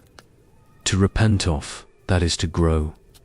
There is a wisdom tradition that runs like a clean current through Israel's literature, and its refrain is simple. The fear of the Lord is the beginning of wisdom. Fear here is not flinching. It is accurate seeing. It is the static knowledge that the world is not an extension of me, and that the center of weight is elsewhere. Leviathan is the practical course in that curriculum. It puts fear into a shape that can be imagined and felt. It says to the carpenter and the mother and the king and the poet, there is something under all your boats that will never obey you, and that is not a defect in your world. It is the sign of your safety. If Thesia obeyed you, your pride would drown you in the shallows. Because it does not, you may learn to pray. The effect on the soul that has absorbed this lesson is visible in 100 more ways. The man who has been humbled by Leviathan no longer treats tools as sacraments. He treats them as gifts. He no longer believes that a clever contrivance will save him from every storm. He knows that storms answer to ire weather. He is gentle with animals because he sees in the gaze of Ashib a trace of the same truth. He saw in the glitter of that unseen eye below the keel. He does not despise the. He understands that the domesticated and the wild belong together in a world that is loved by its. He stops asking to be told there are reasons behind every wind that ever knocked down a wall. He asks instead, Tob, given courage and patience and thepower to keep his tongue from judging God. Communities that live with this knowledge acquire manners. Their prayers, they are no longer only lists of requests and receipts of thanks. They begin with adoration. You are the one, Woe tells the sea where to stop. You are the one who feeds the lion and counts the ravens. You are the one who enjoys the play of the monster we fear. Theperes is not flattery. It is alignment. When they praise, they find their size again, and it fits them beautifully. Law changes, too. The people who have tuned out in the presence of power that is not theirs are reluctant to become petitorants over the weak. They recall Thatch, one who stands above Leviathan Alcehers, the cry of the poor, and that if poor are not sheltered, the sea will one day shelter them and the villages will be empty. The teachers who came later took comforting this order. They did not imagine that God kept Leviathan for dramatic effect. They understood that the creature's existence was a mercy. The world needs at least one thing that cannot be but. The world needs a reminder into water that terror is not sovereign, and that the only hand that can hold it is the hand that made it. Some among them said with gentle audacity that God could have sent great beasts to punish men at any time and didn't. The restraint was part of Theleson. Power that is not used is a better teacher than power that is simply displayed. The presence of the monster and the continued existence of Harbasis, a sermon preached in two voices, they dissolve into a single chord. Do not suppose that the humbled become a timid. The opposite is true. When a man has stood in the wind after his questions and has learned to both out collapsing, he discovers a new courage. It is not the courage of, it is the courage of loyalty. He keeps faith when explanations falselen. He does his work with care beckers. Care is a form of gratitude. He speaks more slowly because words are no longer ammunition. They are instrumented to a world that is larger than his attentees. He becomes patient with mystery. He does not despise inquiry. He simply refuses to treat knowledge as a throne. The lesson travels beyond the desert and the farm and the city square. It reaches ships. Sailors who have prayed the sea into their bones understand Job without needing to read him. They know that awake can be a signature. They know that's line between survival and disaster can be as thin as a prayer whispered while a mast is groaning. They know that reverence is a safety harness. When Suchaman comes ashore and goes to their sanctuary, he does not sneer at Thepsum that speaks of God making Leviathan for play. He smiles and nods, and perhaps, if he is brave, he tells a story of the night he saw lights within the water and felt the world tilt politely around a fact. Eventually, the narrative returns to Joban, to the quiet aftermath. The ash heap is still ash. Loss is not reversed by a lecture, even a divinion. But Job is altered. He has been brought to the boundary line and has found that it is real and good. He has learned that understanding is not the crown of faith. Trust is. He places his hand over his mouth because he knows that sometimes the truest thing a mouth can do is close. His friends are gently corrected, as pedants often are, and he is commended for having spoken of God. What is right by refusing at the last token press the holy into the small print of a human case? The story does not cancel sorrow. It unfolds it in a music that stretches from the morning stars. Tuft in places where scales lock so tight that even air waits outside. The sages will say in later centuries that learning to fear the Lord is the beginning of wisdom, and that wisdom is a tree of life. The root of that tree goes down into an old seabed. Its sap smells faintly of brine. The fruit it bursts tastes of clarity. In its shade, a man can admit that he does not know why certain winds blow the way they do. And yet, he can bless the one who rides upon the storm. He can remember a beast he has never seen and feel grateful that it exists because its existence means Thorward is not tailored to his pride. He can kneel without surrendering his mind. He can stand without hardening his heart. When we say that Job was humbled by Leviathan, we do not mean that he was terrified into silence by a tail of teeth. We mean that he was welcomed into a larger house. The ceilings are higher there. The windows face towards sea and asart and sky. On the mantle are 3 gifts. A stone to remind him of the heart, of the great beast that cannot be softened by any hand but one. A small coil of rope to remind him of the toolstot, have their place and no farther. A shell that holds a sound to remind him thought or is a music you can carry with you when no instruments are playing. He lives, the house changed. The world is same. The difference is that now he knows where to put himself within it. Prophecy is not weather forecast, and it is not daydream in Israel. It is a way of seeing that cuts through the present like a clean river through stone and shows Thebedruck beneath. When the seers turn at their faces toward the sea, they did not squint for omens in foam. They listened for the memory of creation and for the promise that the one who set the boundary for the waters would complete what had been begun. In their hearing, the old serpent of the deep was not Erema from fishermen or a it was a certainty given a season. There would be a day when Deadliest coil would slacken, and the long tour would be ended.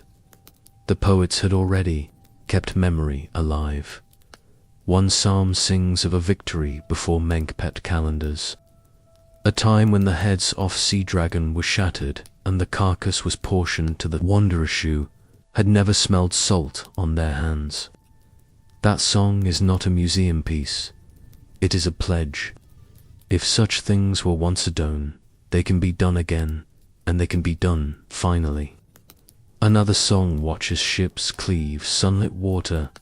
Anthem glances below where the great creature plays by permission, as if to say that joy and judgment belong to some author. These lines gathered in their hearts of prophets like dry wood, laid ready for a spark. When the spark came, it wore the shape of a sentence as simple as a blade, a voice that had denounced kings for their violence and comforted widows for their grief, said that a day would arrive when a sword not made by men would be lifted. It called the beast by its old titles, the fleeing serpent and the twisting serpent, and promised the dragon in Thesia would be slain. The words do not wobble with uncertainty. They have the quickness of a hand that knows how to tokute not. The prophet sets no hour and Jeeves, no map to the place. He give us a surety, and leaves the sea to tremble in its trough. The city heard and did what cities do. Some laughed, some nodded and returned all their trade. Some went home and lay awake and tried to imagine a horizon without dread. The king listened with a careful face because kings cultivated full faces. The priests wrote the sentence in their scrolls in a script that took its time, because sacred words who will never be put down in a hurry. Children learned to say the difficult nums and liked the feel of them in Themeth. The word for that blade was repeated until it grew familiar. The day of the Lord, not any day. The day when the one who spoke morning into buying would bring night to what had no beautiness, living in the dark any longer. There is a habit among modern readers to treat such talk as allegory. Fincients were more supple. They knew that symbols have bodies. They understood that the dragon is both Thebist in the abyss and the swagger of empires that come foaming across borderses if they were waves. In the oracle, both meanings breathe. The serpent is a nation swollen with pride that will be. The serpent is also the ancient thing below that lends tyranny its confidence by whispering that chaos is the promise answers both. The oppressor will fall and the deep source of fear will meet a limit that is not This is why the prophecy is not politics dressed up in poetry. It is theology with a spine. The older stories warmed themselves at this fire. In the wisdom of teachers, whereat between temple and exile, a pair of monsters are set aside for the end of Thage. The land behemoth and the sea serpent, held like actors, waiting in thewings for the last act. One day they saith command will go forth, and the black doff, the Holy One will meet them, and what hands threaten the world will feed. The image is not gluttony. It is order expressed as supper. Fear itself will be served on plates. The canopy above the tables will be madder from the shining skin of the slain dragon, so that the guests eat beneath a roof that once inspired terror and now gives light. Different stream of vision speaks of a day when the deep is summoned to give up its dead. In that calling, the old serpent has no voice. The voice belongs to the one who measured the waters in the hollow of a hand.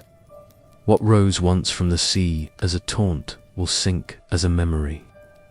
The bone-soft empires will be sifted, and the bone-soft, the monster that egged them on, will become chalk for children to draw a In such visions, there is always a sword. Yet no smith is praised. No Ferg is visited. The edge is the divinual personified. What men could never shoulder will be borne by the one who made the shoulders. Imagine for a moment the prophet at his. It is night in Jerusalem, and the desert wind carries dust through Somewhere a lamp gutters. Hay has spoken hard words against Violencian soft words to broken people, and nowhere writes a line that will be remembered, wherever the sea is feared. On that day, 3 words, and you can hear the city shift its weight.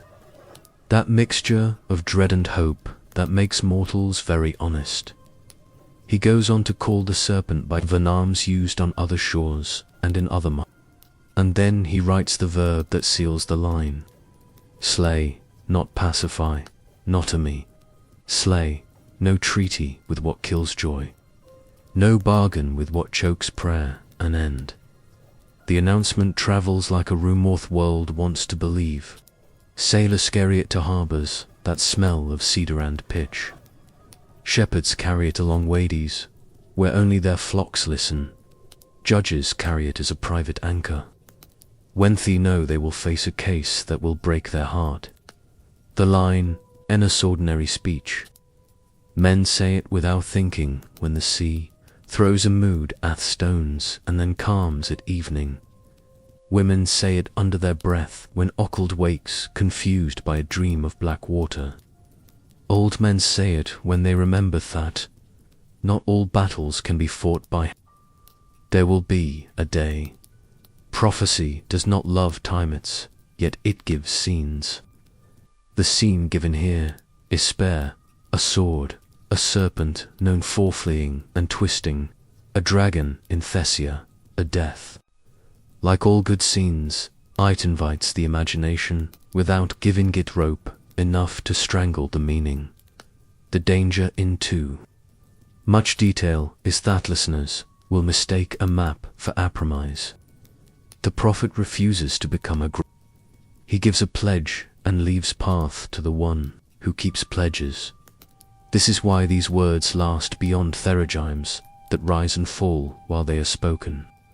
They are anchored in character, not in schedules. It is worth noticing how gentle thepromise is for those who must live with sea while they wait. Nothing is said that would make a fisherman despise his work or a child fear the shore. The prophecy does not slander creation to make a point about salvation. It honors the world as a place where even the monster can be said to play before its final summons.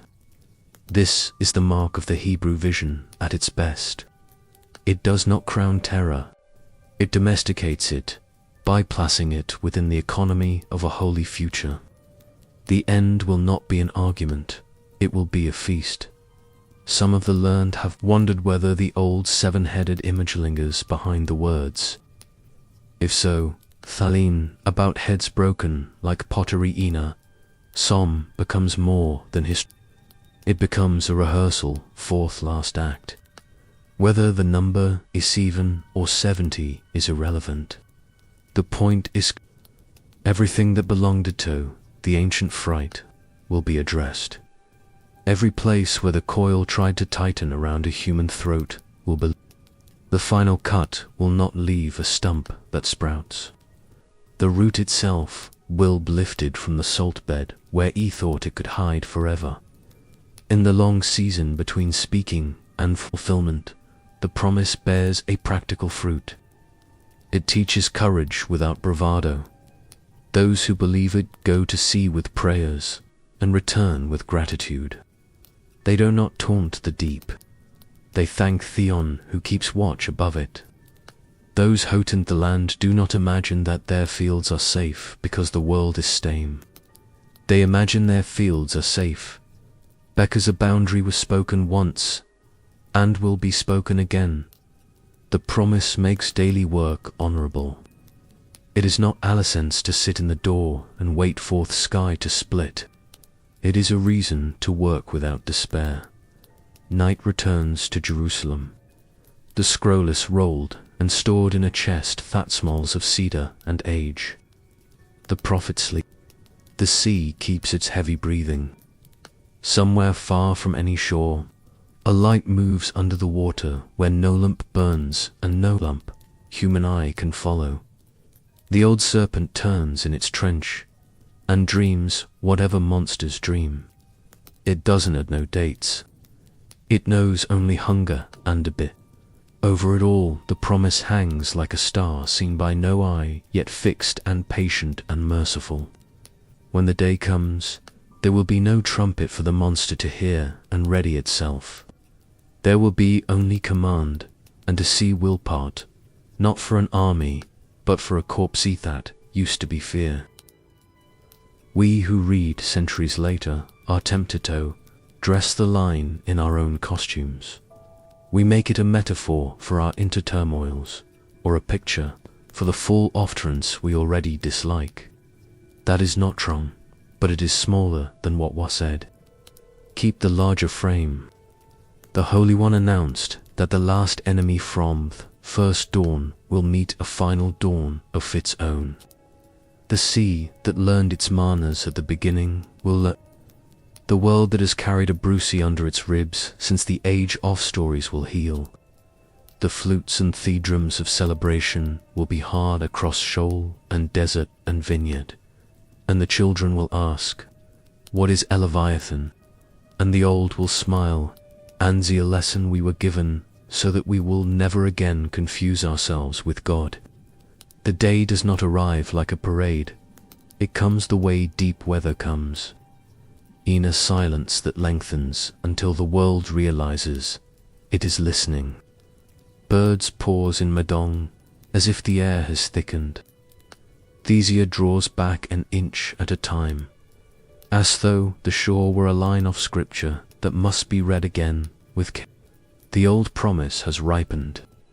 Thawer, that was announced in a single sentence, now stands at the edge of through waters and waits until even the wind agrees to be. Still, there are signs that would sound theatrical if they were not so plain. The sheen on the swells tightens to the look of hammered metal. A faint brightness shows. Within the Masef, the sea where no sun can go, the ocean breathes and the breath is warm. On the far horizon, something rises. Thetis, not wave and not weather. It is Thessal architecture of a body. A ridge beckons a breadth. The breadth becomes a hate that makes memory honest. Leviathan comes up from its old corridor with the certainty of a mountain that has remembered that it can walk. It does not rush. The creature thought frightened 1,000 generations has never needed haste. It turns its coils with the ritual grace of a dancer, beginning a piece that was learned Befa language. The eyes are steady lamps. The scales lie in ranks that make metal look like an idea. Mist spills from the vents of its skull, and thinnest glows at the edges the way steel glows before a swordsmith lifts his shamar. The sea under it pales to Thecla of old hair. There is a taste in there that is part smoke and part saltend, part the memory of fireside. Stories told to keep fear well behaved. No army meets it. No priests with, no hunters with machines. The old texts were careful about this, and the care is kept. The contest is not between two forces groping for a crown. The crown is already worn. The one whose it the boundary speaks, and the speeches, a blade. There is no alloy in it. There is no forge mark. It is the will that once said light and meant it. It is raised without flourish. It falls without sound that ears can hear. Thastroke cuts the day from its husk and shows what the day was meant to be. Leviathan replies as it has Alois. It rises and the sea rides its beam. It opens the gate of its mouth, and the dark is pressed into brilliant send, spat into the air as sparks. Fair heat of its exhalation lays a white path across the surface. Its neck becomes a tower, and terror gathers in front of Ithway gulls gather before a storm. That is as far as it can go. The creature that breaks ships by breathing discovers a horizon that will not move. The sword advances by remaining intact. Imagine of impact without noise. The edges that have never yielded meat, the edge that never dulls. What scales did to iron, they cannot doto this. Each plate that once deflected every hope of a spear receives The verdict is yes to an end. The coils thrash as if the sea has become a field of ropes. The heat turns topmost water to a skin that pucker sand then disappears. The ridge that was a back becomes a line and then a stripe and then a suggestion. The eyes thought made sailors think of buried dawn's flicker, as if they had remembered Themenin's star and seen someone standing beside it. The old multi-head memory reimpersonate as metaphor, but as a last convulsion of pride. Bodies that seem like crowns rise and fall and are cut away in order, each one made ridiculous by how completely it was once believed in. The tail finds the bottom and tries to brace. The bottom lets it. The swordos not need to hurry. It is true that sea once learned a lesson. It is truer that it now remembers the teacher. The deep uncurls around the dying. Lenthus, if grateful to be itself again, there is no cheer from the shore. Themament refuses applause. A rumor of relief passes through every creature that has ever depended on borders. In cities men look up from their accounts, do not know why their shoulders have a loose. In villages, women with basins of water at their feet glance toward Thewist, as if hearing a familiar name spoken kindly. Children forget their quarrels for an hour and play. A Gamathot requires no winner. The world does not celebrate it exhales. At sea level, the labor is precise. This word that is not a thing of metalworks, not as an axe, but as a surgeon. The task is not merely to stop a heart, it is to take apart a history. The plates are lifted from one another as if their years of fear were being Thebans are unseated with a competence that belongs to the one who set them in place. The blood that would have scalded a fleet runs back into the deep without, like dye poured into a river, fattens to clear water. The mouth that kindled coals closes, with no drama and no resentment. A long coil slackens and becomes, just lengthed on the ocean floor, creatures that never see daylight feel a pressure change, Thetis like a prayer. Schools of fish vieras, if a net had been taken away. Whaler roads that once detoured around a trench resumed their old path, as if greeting a lane that had been closed for repair. The shores above green water fill with life that looks new, because Itis, not sheltering from a rumor any longer. Even the air over the weather seems to have had a weight removed from its most ordinary molecules. Those who are fond of spectacle might ask for thunder, and pillars of fire and celestial messengers. They receive instead a world put back into true. Thursday begins to behave like a day. The sea remembers the line. Nothing in creation bems less itself. Everything becomes setself without the lean of dread. Fiend of the monster is not the beginning goth boredom. It is the renewal of play that does not involve murder. It is their turn of a calm that is no indifference. The body is drawn from the water. No human hand holds that freight. It risest way, a thought rises in a mind, fate is paying attention.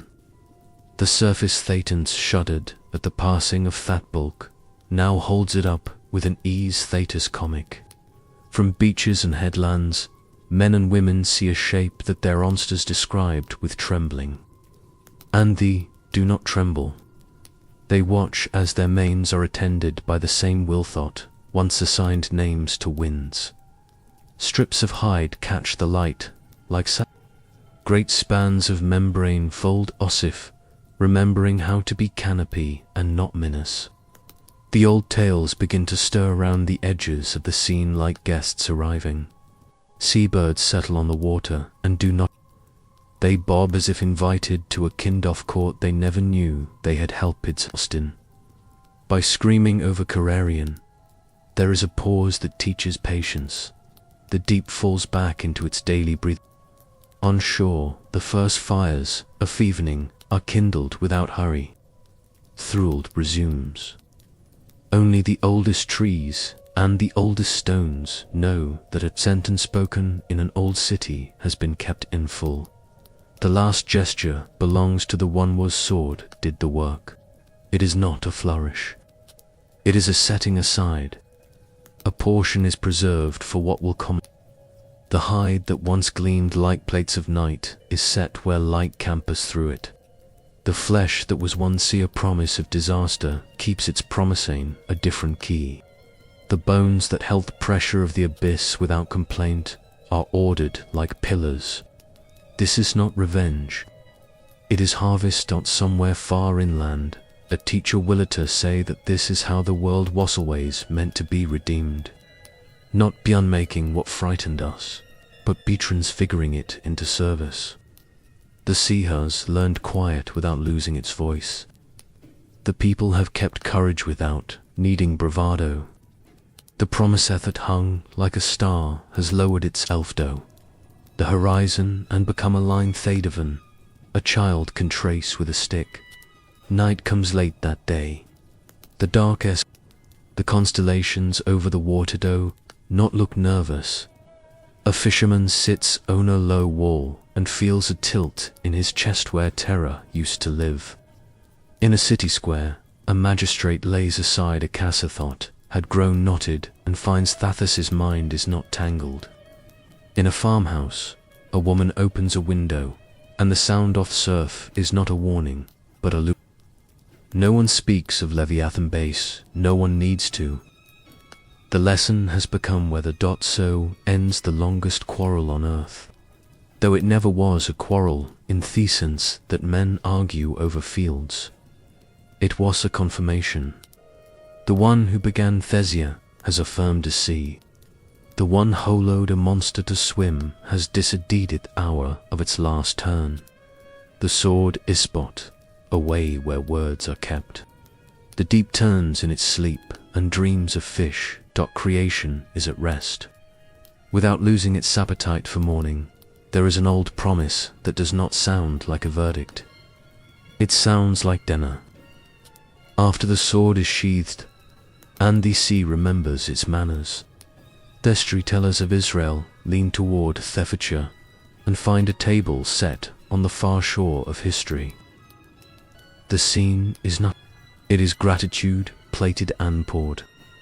What terrified the world is now brought steaming to the table of Thule to come, and those who trembled at the edge of the waters are invited to taste a piece that can be chewed and swallowed. The banquet has a name whispered with a smile by teachers who enjoy the sparkline their students' eyes. The Feast of Leviathan. In the telling, it shares the menu with Behemoth from the land and summertimes with the great bird called Zis from the open sky, as if the three vast heaters of creation were each bringing a course. But the jewel of the meal is the sea itself, made harmless and once the coils have slackened forever, the flesh is portioned by hands that first taught the waves to stop. This is not a hunt that ends in a boast, it is a sacrament of order. The carving knife is providence. The place where the guests assemble is described with the kind of particular shot, make listeners lean closer. The canopy is made from the hide of the dragon. It is cut and hung so that its shin becomes a ceiling. Light passes through in a way that no cloth weaves can imitate. The elders say that Theridians will be cool and steady, a daylight without glare, and that through whole company will sit beneath a roof that once drew fear like iron draws lightning, and will now give shelter without weight.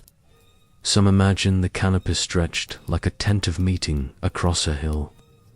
Others see it as 1,000 panels raised over streets and courtyards, so that all the nations might eat in one long festival. Either way, the lesson is the same. What was Wepano becomes weather. Wine flows, not the sour sort that turns a man foolish, but a vintage that belongs to a cellar older than memory. The prophets had already spoken of a feast of rich food and aged wine on a mountain where tears are wiped and chemise taken away. The rabbis who love a good seam between texts stitch that mountain to the sea and let the cups be filled with what the world has been waiting for since its first morning. The fragrance is the fragrance of rest. It smells like a garden that has manifest every thorn. The flesh itself is described with a tenderness usually reserved for fruit of harvest. It is firm and pale and sweet with the salt of the element that once gave it power. Some say the portion will strengthen the meek without making them proud. Some say it will teach the tongue the taste of courage without the heat of fear.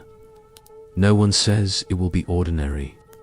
Theplet set before each guest is a memory made edible. Terror is chewed and becomes vigor. A is swallowed and becomes praise. The company is carefully chosen, but no. Righteous is the word used with carrion. It does not mean proud or narrow. It means those who wanted the world as God wants it. It means those who kept faith when it was not fashionable. It means those who learned to raise children and build houses and keep promises while the deep breathed under the keel of their lives. Generals arrive and sit by merchants whose weights wear honest sit beside poets whose lines were. There are fishermen who unswatched lights move beneath black water and turned home safely because they kept a psalm under their breath. They race their cups to the light that now passes through the canopy and find that the raises them in turn. Blessings are said with a gravity that laughter is part of holiness. Blessed is the one who brings bread from the earth and fish from the sea and joy from the end of fear. A portion I lifted and a prayer remembers the day when a psalm sang about heads broken in waters and food given to wanderers who had never walked a beach. An oath of blessing remembers the line about Leviathan made to play. We did not misunderstand it. The officiant says Thule was meant for play, but not for cruel play. Today the play is safe again. The laughter that follows is squared and clean. There are stories told at the tables, for a banquet without stories is only a pause between labors. An old man with a face, salted by many voyages, tells of a wake he once saw that ran straight against the wind. He had been unable to speak for an hour. Tonight he tells Ito, a child who has never seen the sea, and the child listens as if hearing a fairy tale whose moral is gratitude. A woman who buried a son in the year of a storm tells of the sentence that held her when no seinen seals would. The sea is large. God is. She lifts her cup and the world around her seems to nod. The knife keeps moving. The portions are not me. No one hoards. It is a table without envy. The old masters used to say that where envy is absent, the food keeps its flavor. So it is here. This over of the meat does not diminish with number who taste it. In summer science of the story, the guests discover that the more they share, the brighter the canopy becomes, until Thessity shines as if it were midday at midnight. And no one is afraid of that light, because it does not expose shame, it heals it. If you ask practical questions, the storytellers answer with practical grace. What of bones? They will be seaters, pillars in halls that will not fall. What of the skin that remains? It will fashioned into garments that do not wear, and into banners that do not boast. What of the jaw that once opened to turn water into fire? It will be displayed as a gate that frames fields safe from locusts and storms. What of the teeth? They will be set into tools that teach rather than tear. None of this is. It is the craft of redemption. Nothing is wasted that can be turned to use. There is a poetry in the seating. Some imagine that those who endured the sea sit nearest the platter as if to honor the intimacy of their old fear. Others say that the seats are set by the arithmetic of mercy, and that the first will be last and the last will be first. All agree on one quiet certainty. Theon, who carved the first portion, will take a place among the guests, not as Adana, who requires praise, but as a hostwo likes to watch the faces of the fed. It is the smile of a gardener who has for a fruit to ripen and now tastes it and finds it exactly as hope to canter stands and sings words older than any of the silverware. He tells Ophiday when death will be swallowed up. The line is sung slowly, and 1,000 mins note the tact in the verb. Death does not swallow. It is swallowed. The monster is not the last eater. The last eater is joy. Cups are lifted. Discovery past. The singers continue with Song of a city that is safe and a people who do not learn war any longer. The rhythm settles on the table like a hand on a child that has just stopped crying. This banquet is not escapism spun into. It is instruction about the nature of victory. The hope that lives in the Hebrew imagination refuses to be only a curdroom decree. It wants to be supper with friends. It wants to be a lamp lightened, a canopy that never leaks. It wants to be the sound of knives working without threat and of laughter thought. Does not make anyone small. The victory promised by the prophets is not. It is convivial. It repairs hunger with plenty and fear with a taste of that will never fade from the heart. What of the nations that once told different stories about the sea? They are invited. The tent is too large to be single tribe parade. The poets had room for this in their lines long ago. All flesh will see it together.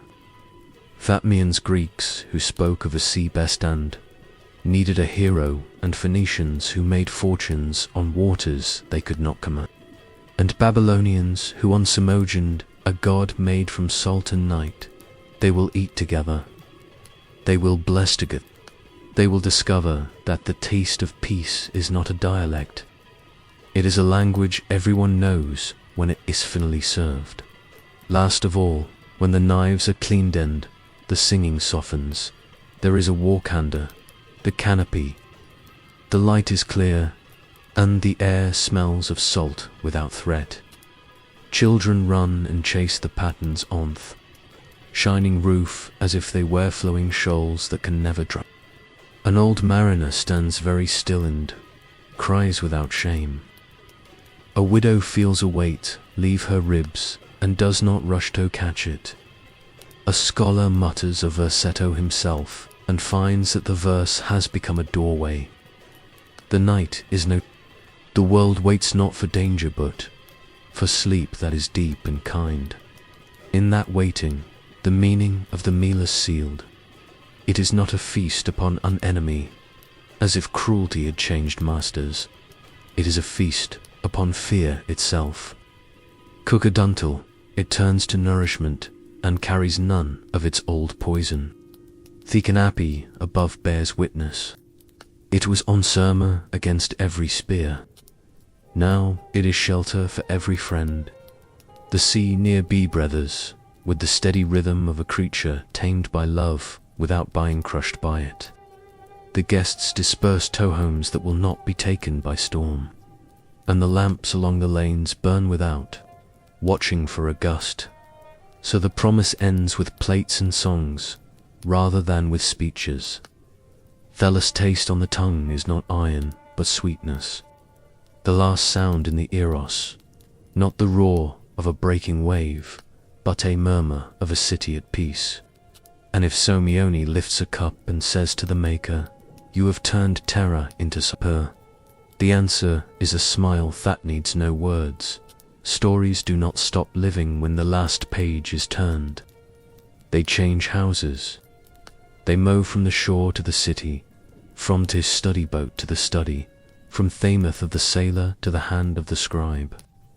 Leviathan began as awe in the throat of a people who knew the taste of salt and the discipline of prayer. In centuries that followed, the serpent of the deep shed skins of fear and Putin the garments of metaphor.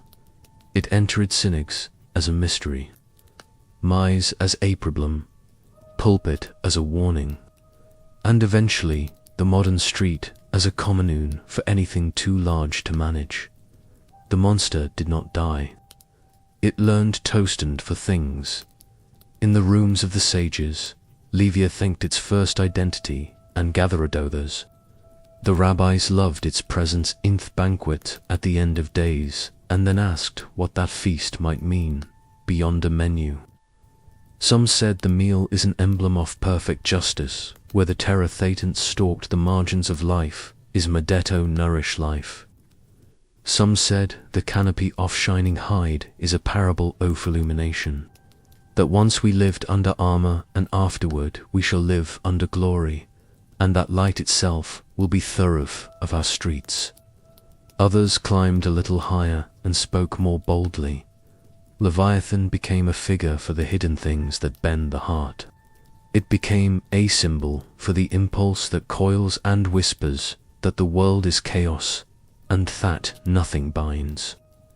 The promise that the Holy One will slay the twisting serpent came to mean that the cords of that darkness will be cut and that desire itself will be taught to love. The birders of goodness, the poets of Israel, woe Leviathan into their festival songs. A few lines glimmer in hymns that welcomed the new year or remembered the Exodus. The words borrowed the A of fishermen and gave each a liturgical shape. God feeds the world. They sang, and God delights in the play of his creatures, and God will one day end the play that harms. When a congregation answered those lines, they were confessing more than belief in a banquet.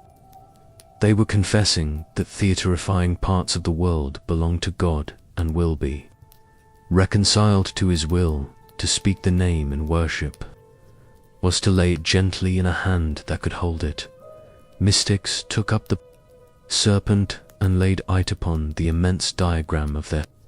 In their visions, creation is a ladder of lights that pours down from the divine and returns to it.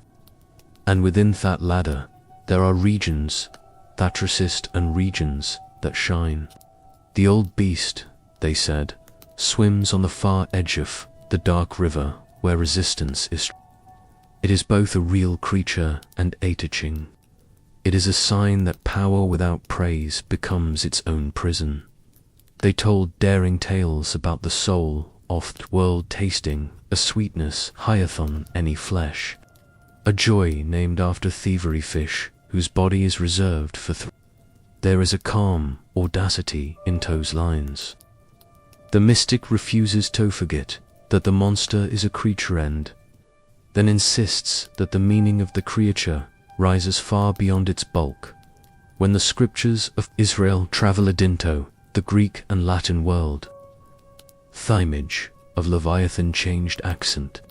Christian readers turned Isaiah and Job in their hands and listened to the Ecos in their own book of visions. A dragon with many heads already lived in their last pages. A creature cast down by hour in heaven and cast out upon the. It did not take much to hear the old serpent in the new song. The fathers of the churches spoke a language of struggle in which pride is the root of ruin.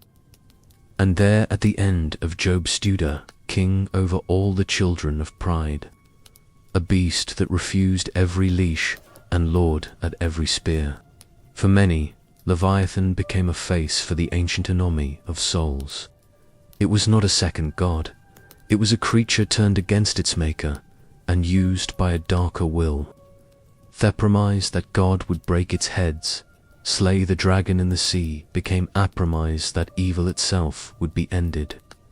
Religious readers today still find more than one use for the serpent of the deep. In the synagogue, a teacher may point to the lines in the Psalms that say, God feeds the world, and God made Leviathan to play, and ask whether our fears have grown too proud. Perhaps some of what we dread was always a part of a world that is good. Perhaps arcling is not to erase dread, but toss it within praise. In the church, a preacher may turn to the end of Job and tell a congregation that the victory of God over evil is not an athletic contest, but a declaration that puts fear out of office. Elsewhere, a writer in politics may warn that any Leviathan built on earth to hold back chaos will eventually look in the mirror and admire its own coils, and that therefore every only safe sovereign is the one who can't cut pride without. Growing Proud. Art continues to make use of theatrine. In films and murals and fiction, the unseen thing under their surface is shorthand for crisis. When a compasser wants to make the audience feel the size of a threat, a low motif rolls sander everything like a swell beneath Acom sea. When a painter wants to show the peril of greed, the mouth opens in a corner of the canvas, and summer thingleting teeters at its lip. The old beast has become a grammar for power and peril. You do not need to know the psalm to understand the image. You only need to have stood on a beach and felt the pull of a sea that does not care. That you are important. And still, for all these uses, the oldest meaning remains. The name reminds us that the world is not ours to edit. It declares that there are forces and size and freedoms that answer only to their maker. The symbol keeps the lesson of humility alive even when pride invents new tools, perhaps. That is why the word endurtion, so many ancient names have faded. It was forged out of awe and given to Apipal, who knew what to do with. Or they did not build a shrine to the monster. They built a song to the one woe. Lets the monster breathe, and will one day tell it to stop breathing. To speak the name today is still to join that song. If you stand at evening on a pier and listen, you can hear how the word works. It gathers every giant together. It gathers dragons and desperates, corporations and empires, passions and storms. It lays them at the feet of Aquiat's sovereignty and refuses to panic. Then it turns and helps us speak about our own hearts. There are coils in us. There are heats that boil what ought to be calm. The promise that the serpent will be slain becomes an invitation to hope, that our inner tempests can be gentled without being erased, that power can be harnessed to love, that order can be more than an argument, that one day fear will be served up as supper and its teeth will be set into tools that heal. So the journey of Leviathan from Monstetto metaphor is not a retreat into safety. It is an advance into wisdom. The symbol has not emptied the sea. Ethers taught us to sail it, to pray while we work, to admire what we cannot own, to distrust bigness that serves only itself, and to hunger for the day when the deepest terror will become a canopy of flight. This is why the serpent still swims through our speech. It keeps our sentences honest about the size of things, and our hopes disciplined by the memory of a sword that belongs to Simian Elf.